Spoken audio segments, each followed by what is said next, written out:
कबहू बड़े भाग्य तट बसे,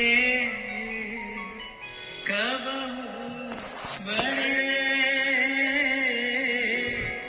भाग्य तट बसी, ताप हिये को छीजे, ताप हिये को छीजे, वंदन कीजे श्री यमुना पग, वंदन कीजे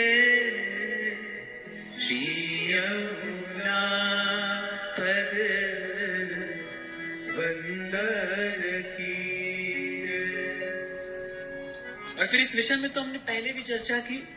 महाप्रभु ने अगर कहीं कोई नियम लेने को कहा है तो यही लेने को कहा है कि त्रिकाल श्री यमुना जी का ध्यान करे, श्री यमुना जी को वंदन करे।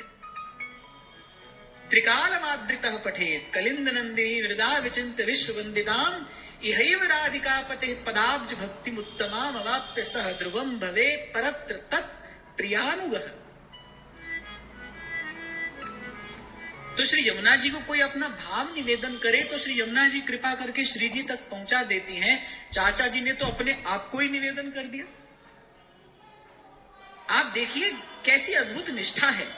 देखो इस घटना के मूल में आप देखोगे तो क्या है, जिसकी मांग यहां की जाती है, प्रथम हृदय श्रद्धा जो करे गुरु के वचन में, देखो कैसी निष्ठा है। अभी हम श्रीमद् भागवत जी में चर्चा कर रहे थे कि जब भगवान श्री सनत कुमार जी ने महाराज पृथु को कल्याण पथ का उपदेश दिया, पहली बात क्या कही, बोले शास्त्र और गुरु के वचनों में निष्ठा। कैसी निष्ठा है? अरे बोले चलो गुरु की एक आज्ञा तो हम पालन नहीं कर पाए अपनी अयोग्यता अपात्रता से, कम से कम एक आज्ञा का तो पालन करें। जबकि श्री गोसाई जी ने तो सहज कह दिया था, तो विनोद में कह दिया था, अरे तो कोई एक पद ना आवे। तो श्री चाचा जी ने तो अपने आप को ही चढ़ा दिया श्री यमुना जी में। यमुना जी ने कहा आज तो बड़ी अद्भुत भेंट आई है। ऐसे तो हमारे पास भाव आते हैं श्री जी तक पहुंचाने के लिए, आज तो बड़ी अद्भुत भेंट आई है।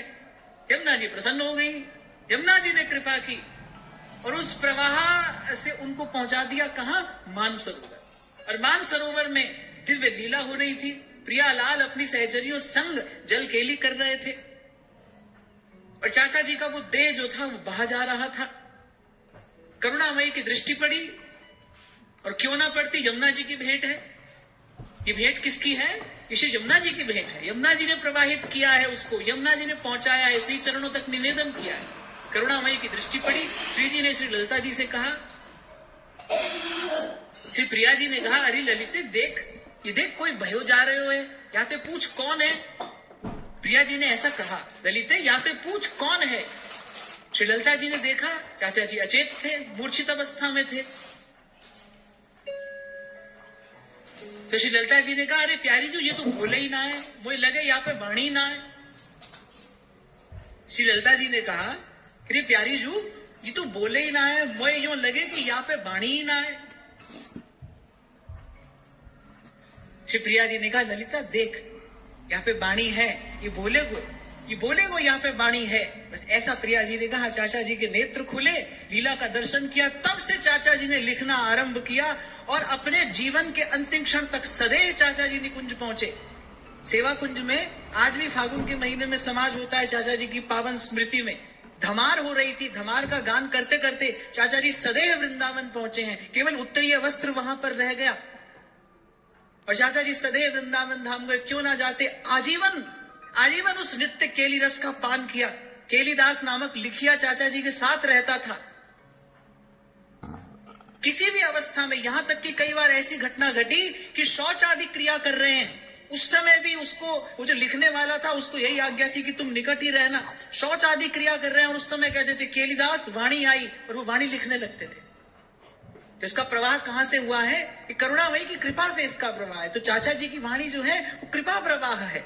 ऐसे मैं ध्रुवदास जी की वाणी के विषय में आपको कहता हूं ना, श्री जी के चरणारविंद से वो धारा प्रवाहित हुई है।